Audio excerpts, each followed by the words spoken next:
I'm Randy Shulman. Welcome to Outspoken. We're at the SLDN National Dinner at the National Building Museum in Washington, D.C. We're here to ask how Don't Ask, Don't Tell repeal will change the lives of gay and lesbian service members. Essentially what open service means is it's a very simple concept. It just means they can't get fired for being who they are. For the last 15 or so years of my life, I lived under Don't Ask, Don't Tell, or the equivalent. Every day I went to work wondering if that would be my last day, if that would be the day that somehow I was outed and fired. To have that lifted off of people's head, it's hard to even quantify.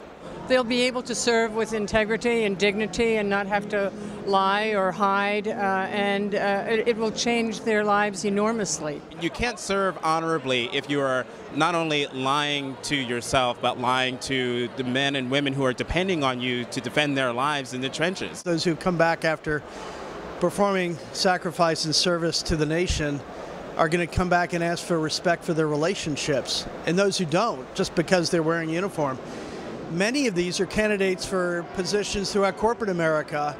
Many officers who are gay are going to serve on corporate boards. They're going to be leadership roles in America, and this body of men and women are going to change a lot of things in our society. Can we expect openly transgender service members in the near future? That's a very interesting question, and I think it's a question the military hasn't addressed at all when it comes to eliminating Don't Ask, Don't Tell. But I think it's a question that it will have to come to terms with. It's just a matter of who's going to be that Rosa Parks, if you will, to push the issue. I hope so. I mean, I think we have some heavy lifting to do, both to educate our own LGBT community about transgender issues. We haven't done a good enough job about that. But eventually educating the populace in general about these issues. There's no reason why transgender individuals should not be allowed to serve. I don't know if it'll be in the near future, but it certainly is on the radar of what we need to be focusing on now. All of this has to do with education. All of this has to do with people understanding that whatever stereotype they had, however homophobic they may have been, and all of this, it's a learning process. Yes, I believe within a year. What needs to be done to have that happen? The community, the larger LGBT community, needs to maintain pressure on the administration. I believe there will be changes. There will be more changes. There have been, in HHS, there were changes recently on gender identity, so I think we are on a glide path to get this done. Which branch of the military do you think will implement the repeal best? Well, I think all of them will. The military is if nothing else, when they are given a task, they will do it. I think the Marine Corps has got them beat hands down. They've already almost fully completed their leadership training. I think one thing, it's one thing to say who can do it faster. We are a smaller branch, so we can do it quicker, but who can do it better? I think you're going to, again, see the Marine Corps will perform. Well, I'm Army. I will always be Army, and I think the Army will do a bang-up job. They're the largest service, and so they have some heavy lifting to do as far as training large numbers of people, but they're well on their way. The United States Navy, of course. It was in the military that I personally, and in the Navy, that I learned how to work with other people of different colors, different religions, different genders, different backgrounds, and how to focus on the mission and get the job done. It's all about leadership, and some of the finest leaders I've ever met came out of the United States Navy. What do you think of President Obama's job on DADT repeal?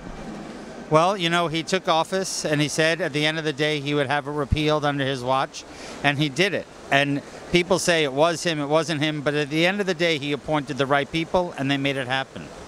I think the president led in ways that may have been unconventional to those of us in leadership positions, but eventually the job got done. And so we have to thank him, we have to thank the Senate and the House for just a remarkable job. What do you mean unconventional? I would have preferred the president be more aggressive in his leadership, but eventually the job got done, and it could not have gotten done without a clear signal from the White House that they wanted this done. I think the president did an excellent job. I said it from the very beginning that he played an inside-outside game, more behind-the-scenes role that drove the community crazy, that ultimately proved to be the right thing. Thank you for joining us. Now we'd like to hear from you. Log on to MetroWeekly.com and please share your opinion. We always ask a little fun question, and tonight's little fun question in honor of the military is, Top bunk or bottom bunk? Top bunk or bottom bunk? Well, let's put it this way. They both are attractive to me. Top bunk. Middle bunk. Bottom. Top, please. It all depends on the ship. Top bunk or bottom bunk? I'm not answering that question.